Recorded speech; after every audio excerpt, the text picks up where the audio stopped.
Morning, everybody. Welcome to another edition of That's Railroad, where we bring the railroad to you. I hope you're all doing very well this morning.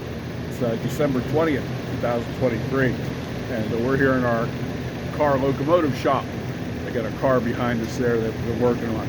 But the noise you hear is the heaters. It's 18 degrees this morning. Nice morning. Yesterday it was 20. And I was home yesterday. This is an extra day for me. Yesterday I was home, sitting in front of the fireplace. It was 20 degrees yesterday morning, and I made a short little video of that. Me and my little buddy Freddy kitty.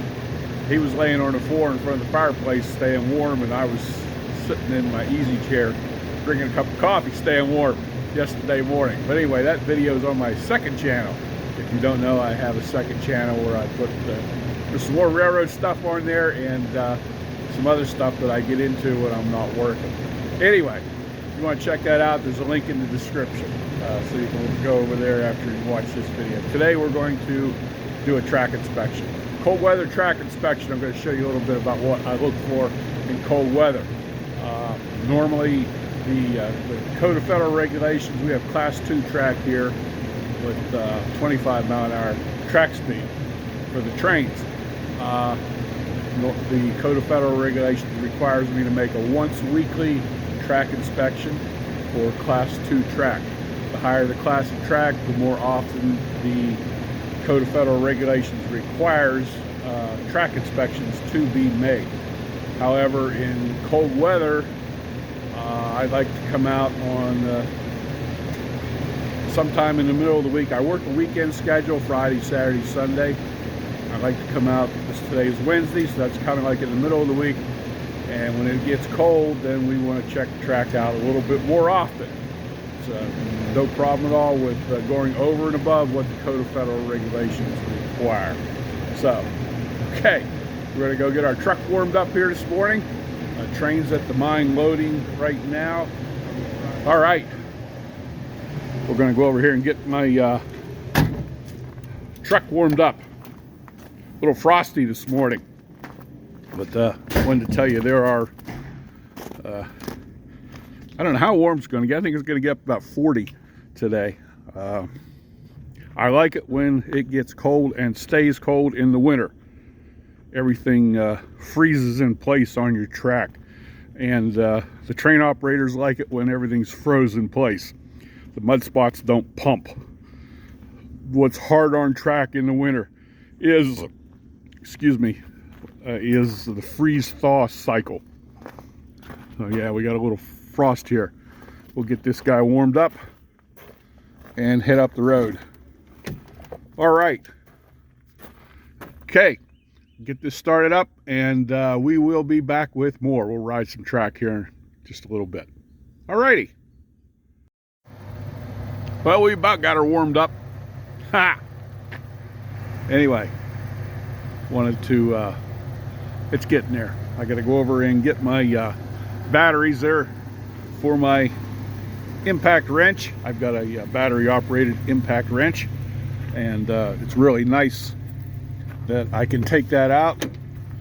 And I made a video on this when it was brand new, and it sure has had some very good use. It's very handy because my other big high rail truck, I have a hydraulic wrench, but this little truck does not have hydraulics on it, so it's very, very handy. The hydraulic impact wrench does work better, has more power than the battery operated one, but we keep the batteries inside in cold weather. They tell me the lithium batteries do not like cold weather. So anyway,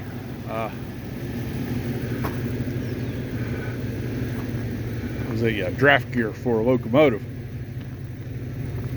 They put the coupler in. I believe it was #1 locomotive, but they didn't put the draft gear in. Apparently it didn't need it. Anyway, so there you go. And there's a draft gear and a yoke for the freight cars. All right, but wanted to tell you there are get out of the sun there. This is a week before Christmas. Not too many people are working.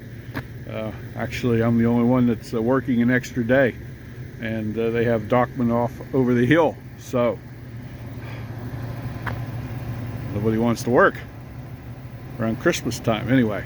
So like I said, this is an extra day for me, and you know, I like to come out here. I really look forward to coming to work. Actually, it's I'm very, very grateful for this job, and I love what I do. And that really helps. But I wanted to tell you, in North America there are 9 classes of track. Class 1 through 5 is passenger and freight, a lot of freight. Classes 6 through 9, 6 and 7 you can haul some freight on. It's a specialty. They got to be specially loaded. Certain requirements for how they load the freight for classes 6 and 7. And also, I do believe that those cars must be the same trucks as what passenger coaches have for freight. On class 8 and 9 track, there's no freight allowed at all, and class 9 track can go up to 200 miles an hour. And the requirements for track inspections and track specifications are obviously, as you can imagine, much more stringent for a class 6 through 9 track than it is for class 2 track like we have here. Alrighty.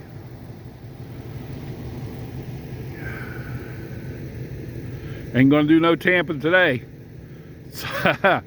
That ballast is all froze, so can't do any tamping. And plus, I wanted to tell you that rail has a neutral temperature. That neutral temperature is usually around here, around 40 to 65 degrees, where the rail is neither under expansion nor contraction. Once it gets below 40, around 35 or so, it starts, the rail starts to contract. And once rail starts getting down cooler, in 35, I don't tamp, because the rail gets more brittle the colder it gets, and when that jack beam clamps the rail and picks it up, it's much more likely to break. Plus, when you get down below 32 degrees and all your ballast is froze, then that freezes the ties down in there, and you want to pick that rail up with the tamper. Then the ties want to stay down, and if you don't have really, really good spikes, you're going to start pulling spikes, and that's no fun to walk behind you fixing pulled spikes. So usually when it's 35 degrees or below, I don't tamp. Again, like I said, ballast is froze, you can't do it anyway, so you just tear that machine up. All right, let's go ride some track. Go get my bag. Okay, I am required to walk the turnouts. When I come back, I'll walk this, and when we get to the one up the mine, I'll walk that one. The 2 at the harbor, I already walked this morning before I come up here. All right, so one of the big things we're looking for on cold mornings is track pull-aparts, where the joints have pulled apart. The bolts may have gotten old and broke, and so the cold weather with the rail contracting can break those bolts if they're old, and cause the rail to pull apart. If I find a rail pull apart, that's the big thing we're looking for with this cold weather track inspection. Like I said, once the ballast gets frozen, everything pretty much frozen in place, you want to look at your track alignment. But when everything's froze, the track alignment actually stays in pretty good shape. You don't get a lot of, the track doesn't shift back and forth. So we'll run our track inspection here at about 3 to 5 miles an hour, and I got to set up my high-tech track geometry system. So if a little Scooby-Doo falls over when we're going down track, then I know I got a bad spot in the track. But he stays there pretty good for the most part, and actually he works pretty well. He works better at 10 mile an hour than he does at 5. But so that's the big thing we're looking for is the track joint pull aparts. And obviously I'm by myself today. If I find one, then I have to fix it. And I'll bring the fire snake out and pull it back together if need be. Hopefully we won't find anything wrong. Another thing you're looking for, like I said, once the rail gets cold, it gets brittle, and it can very well have a broken rail. That's another big thing that we're looking for. One thing you want to, I always ask the train operators if they felt anything abnormal on their trip during the night or early morning trip, and some of the better operators have often caught broken joint bars or even a broken rail. They can feel it or hear it. Here's another thing. One thing, your ears are very important. If you find a track joint pull apart, you'll be able to hear the clunk on these small wheels on this truck. Now here's another thing. This is a pretty bad mud spot. We were supposed to, I was going to try to get it fixed this past weekend. Like I said, I work weekend schedule, Friday, Saturday, Sunday. Friday and Saturday, we had frozen ballast. Sunday was the only day we could have possibly gotten this done, but because everything, you can see everything's froze pretty solid right now. So you want to get out and on these mud spots and check your joint bars. Take a good visual look at them. So we're in good shape there. But one thing, like I said, you don't do a lot of track pumping. The track doesn't pump up and down when everything's froze. The train operators like it when the ballast is froze. But you still get out and you check that.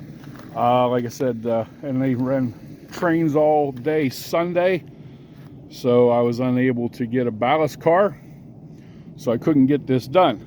Hopefully it'll warm up here this weekend and I can get this spot cribbed, track swept out with my tamper and get it tamped up, hopefully. But so that's another thing we look at. All right,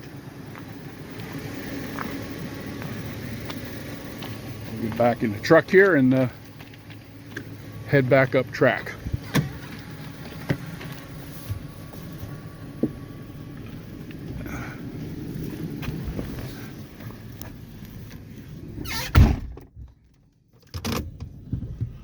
All right, I was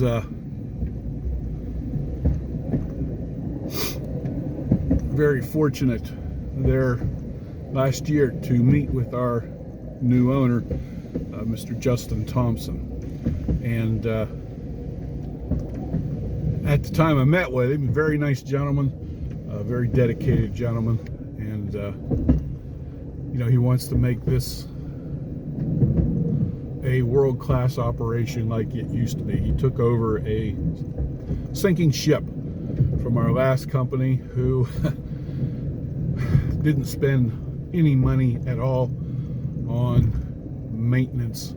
It was fix it when it breaks, because they had filed bankruptcy and they knew that they were going to either sell the mine or just completely close it down. So we're very, very thankful that Mr. Thompson bought us and kept us working, and the future of coal here looks very well. But wanted to tell you, when I met with Mr. Thompson, I said, I'm 69 years old, sir. I said, I don't have to be here. I said, I'm not here for the income, I'm here for the outcome. And he looked at me and I says, you know, I'm not interested in playing for the Pittsburgh Pirates. I says, they're losers. Nobody wants to play for a losing team. I said, I want to play for the New York Yankees. I want to play for a winning team. I want to go out on top when I do retire. And he says, you know, Dave, I like that. He said, I'm going to use that. I said, I didn't tell him this, but I liken myself to a Mickey Mantle or Ted Williams or Willie Mays. I said, I didn't tell him this, but I've always said you got an all-star player in your lineup. You want him out here playing the game every day. And I like I said, I like to come to work. I look forward to coming to work, and I do my part. I can't speak for anybody else at this mine. I do my part to help make this a winning team. I said I want to play for the New York Yankees, and I do what I can do with what I'm given to make this a first place team here at Cumberland Mine. Okay, very good. So this is curve 29, and we're going to be heading up to the mine. So that's pretty much what we look for in these cold weather track inspections, is the broken joint bars or a broken rail or a pull apart, track pull apart. So you don't get a lot of pumping on the track when everything's froze. So you're looking at your spikes also. If you find a section where you've got 2 or 3 or 4 ties in a row where you got high spikes, then you're going to want to get out and investigate that also. Track inspection during warm weather is a little bit different, because we're going over top of Bridge 4 here, and I've showed you white covered bridge many times in the past.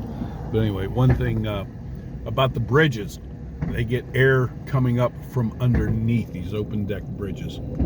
So that is more of a place that you would think a pull apart may happen, because of the colder air coming up from underneath.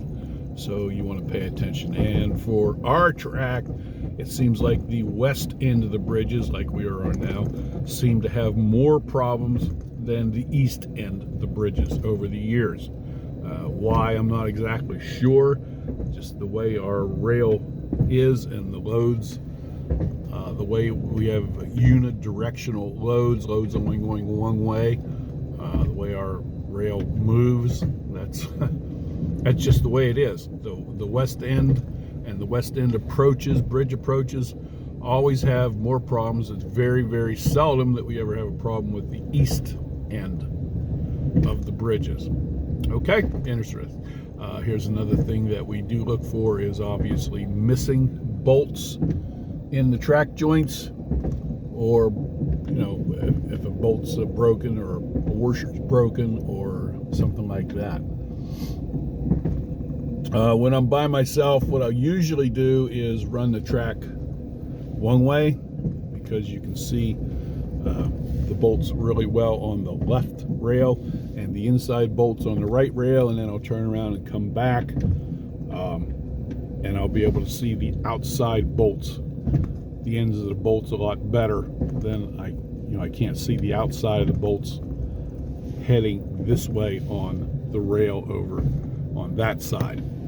So I'll usually turn around and come back and check them out. If I have somebody with me, then he can watch that side. So we'll see how much time I got. They're having a little bit of a problem getting barges in today. The train may be delayed, so I may be able to run the track back instead of taking the road back. I'll see when I get up there where the train is dumping at. All right? Pretty good stuff, huh? Ha-ha! Okay. Well, we're just coming out of our 79 tunnel. There are certain sections of our track that have, over the years, traditionally or habitually, however you want to say it, have had rail pull-aparts. And right in here, I've had at least 5 rail pull-aparts in the last 18 years. So, sections like that who have a history of rail pull-aparts, you want to make sure you give it a double check. And I think we're in pretty good shape right here. Looks really good.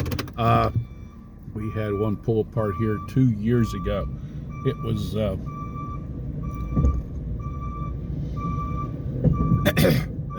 it was on the left rail, the south rail, and oh my, what a struggle we had with that. It was the worst pull apart I ever had in 18 years. It was at this joint right here, right inside the tunnel, that first joint right there, and it was pulled apart 3 inches. And I actually used 18 cans of fire snake to try to pull that together, and it really wasn't all that cold out that day. I think it was in the 50s. Yeah, and I had another rail pull apart over here on the right rail. The next year, what we did on that one was we got it together, and then we actually put in a section of rail and lengthened the rail out on the right rail to which really helped, and thermite welded it in right there. I know it's a little hard to see with that hood, but right there in front of us on the right rail, it has been welded in, so that really helped out.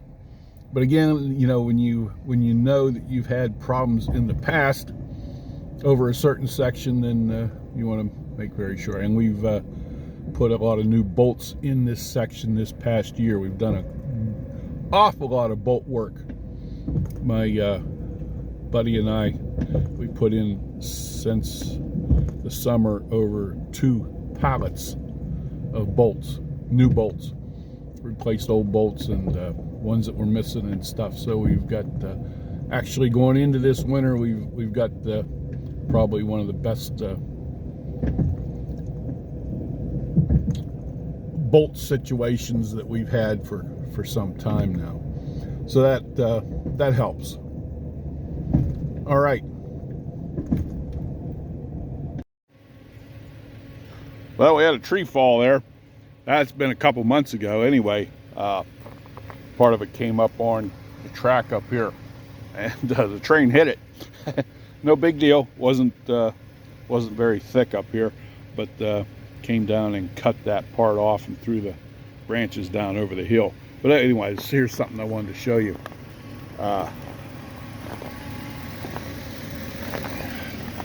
This is kind of unique to our railroad.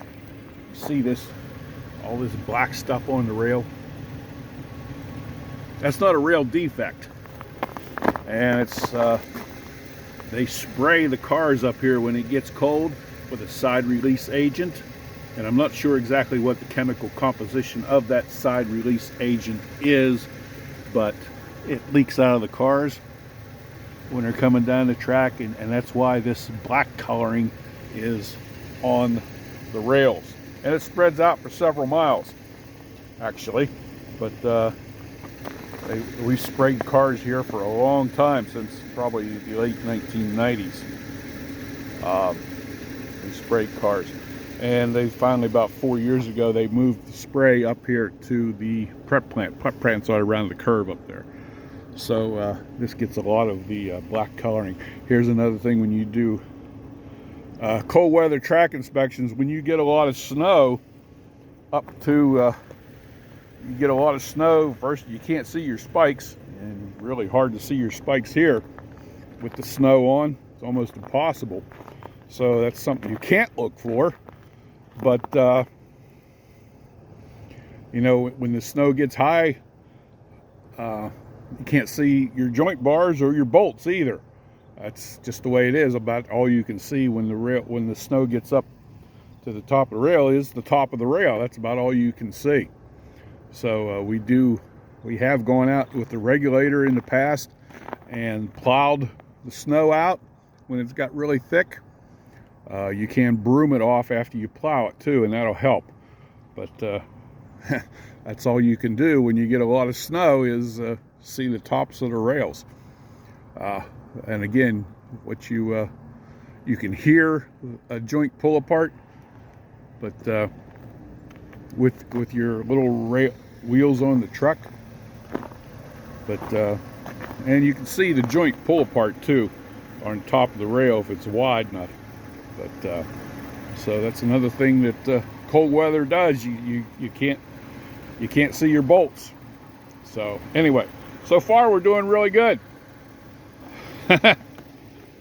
So far we're doing really good. This is one section of welded rail that we have up to the curve from right behind my truck. So they welded that, I don't know, maybe 10, 12 years ago. And what a blessing that has been. I wish all our track was welded rail, but it's not. We got 16 miles of jointed track. And it's a maintenance nightmare, but it is what we have, and that's railroading here. All right, we're doing good. Okay, well, we got up here to the prep plant, and so far, so good. A couple bolts missing, put them in. Luckily, I got them in. And they're running truck coal today. Actually, there'll be a video on that here at some point in time. But they've got, they're loading these 40-ton rock trucks here at the loadout. And that pile of coal over there is apparently going to be trucked out to Longview Power Plant, from the way I understand it. All right, we got one coming in.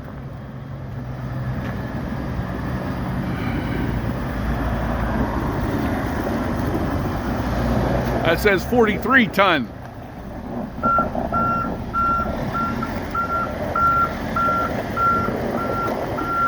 A little slippery around here with all that side release agent that they put on there. Anyway. Okay. We'll load this truck, and then I'm going down there to milepost 8 and get on behind the train. Okay, wanted to thank you very much for watching. I hope you've enjoyed today's show.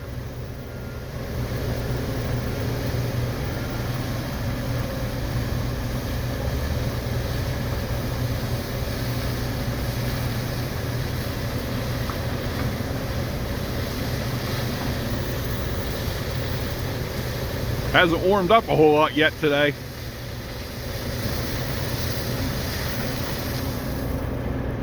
Goes quick. All right, thanks again for watching, and happy rails to you, my friend, until we meet again. Have a really good day. I love this. I love this railroading. Couldn't wait to come to work this morning. All right.